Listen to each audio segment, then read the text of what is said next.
यानंतर बातमी नाशिकमधल्या. नाशिकच्या खड्ड्यांविरोधात उद्धव ठाकरेंची शिवसेना चांगलीच आक्रमक झाल्याचं पाहायला मिळालं. शिवसेना युबीटीनं खड्ड्यांविरोधात नाशिक शहरामध्ये भव्य मोर्चा काढला. शिवसेना कार्यालयापासून या मोर्चाला सुरुवात होऊन राजीव गांधी भवनातील मनपा कार्यालय मुख्यालयावर हा मोर्चा धडकला. खासदार संजय राऊत यांच्या नेतृत्वात हा आक्रोश मोर्चा काढण्यात आला. यामध्ये खासदार राजाभाऊ वाजे यांच्यासह अनेक कार्यकर्ते सहभागी झाले. यावेळेला खड्डे आणि भ्रष्टाचारावरून संजय राऊतांनी सत्ताधाऱ्यांवर निशाणा साधला.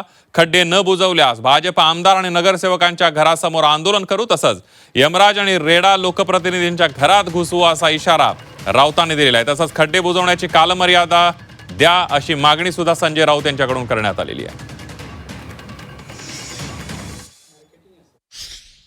सांगू इच्छितो, महानगरपालिकेमध्ये आमचे 15 वाघ आहेत. केशवच्या नेतृत्वाखाली, केशव खोपडेच्या नेतृत्वाखाली.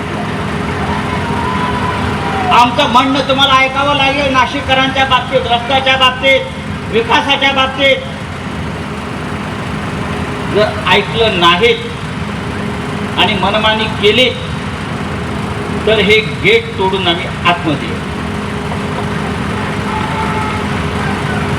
आणि अशा प्रकारची गेट तोडून आज घुसण्याचा अनुभव मला सगळ्यात जास्त. राऊतांना म्हणा, अहो एखादी महापालिकेत निवडून या. 17 महापालिका झाल्या, एक महापालिकेत लोक त्यांना निवडून देत नाही. त्यांच्या खासदार आता सगळे सोडून गेलेले आहेत. आमदार त्यांच्या बरोबर नाहीत. त्यांनी किती वल्गना केल्या आणि त्यांनी किती अशी जुमलेबाजी केली शब्दांची, तर लोकांचा विश्वासच नाही त्यांच्यावर. 2.5 वर्षाचा कार्यकाळ उद्धवजींचा लोकांनी बघितलेला आहे. या काळामध्ये तुम्ही काय केलं हे बोलायला लावू नका. राऊतांना मी सांगितलं फक्त एखादी 35, 20, 30, 32 सांगणार नाही मी त्यांना. 25, 20 सांगणार नाही, 10 सांगणार नाही.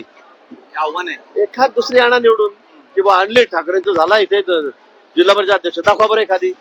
मी मागच्या वेळेला सांगितलं होतं, महापालिका 17 आहेत.